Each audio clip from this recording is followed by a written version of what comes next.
Pemerintah mengalokasikan anggaran untuk Kementerian Pertahanan pada Rancangan Anggaran Pendapatan Belanja Negara atau RAPBN 2022 senilai Rp133 triliun.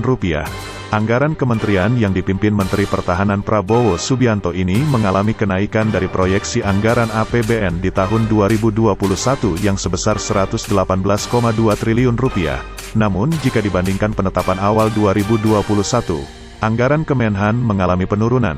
Pada penetapan APBN 2021, pemerintah mengalokasikan anggaran sebesar Rp137,3 triliun untuk Kementerian Pertahanan yang naik 14,2% dibandingkan dengan tahun 2020. Adapun anggaran Kemenhan tahun depan akan digunakan untuk pembangunan bidang pertahanan, ketertiban, dan keamanan.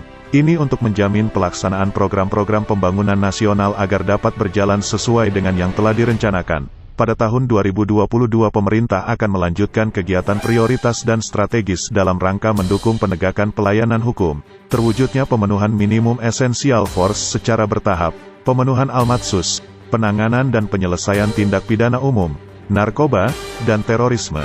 Sementara itu, dalam RAPBN 2022, pendapatan BLU Badan Layanan Umum dari Kemenhan ditargetkan bisa tercapai sebesar Rp3,575 triliun atau naik 25,6% dari outlook tahun 2021 sebesar Rp2,846 triliun.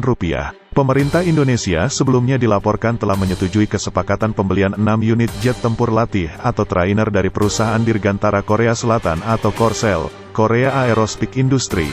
Mengutip dari media setempat, kesepakatan itu sendiri bernilai $240 juta atau setara Rp3,48 triliun. Nantinya jet bertipe T-50 itu akan dikirimkan secara bertahap.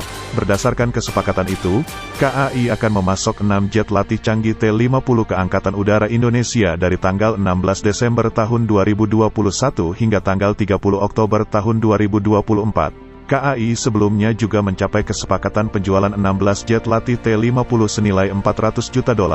Jet ini telah digunakan beberapa negara seperti Irak, Thailand, Turki, Peru, dan Filipina sejak dirakit pada tahun 1999. Namun sayangnya belum ada komentar resmi dari Kementerian Pertahanan. CNBC Indonesia masih meminta konfirmasi lebih lanjut.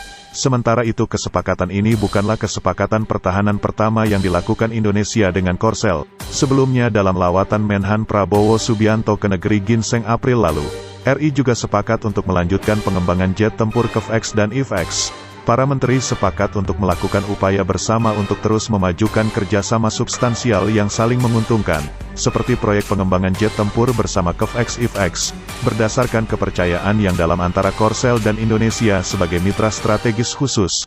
Tulis pernyataan resmi Kementerian Luar Negeri Korsel, Indonesia sendiri sedang getol dalam modernisasi alutsista. Hal ini terungkap dalam keterangan yang disampaikan Kepala Staf Angkatan Udara Kasau Marsekal TNI Fadar Prasetyo beberapa waktu lalu. TNI AU beberapa waktu lalu. Mulai tahun ini hingga 2024 akan ada akuisisi berbagai alutsista modern secara bertahap. 2 di antaranya yaitu pesawat multi-role Combat Aircraft Dassault Rafale dan F-15X.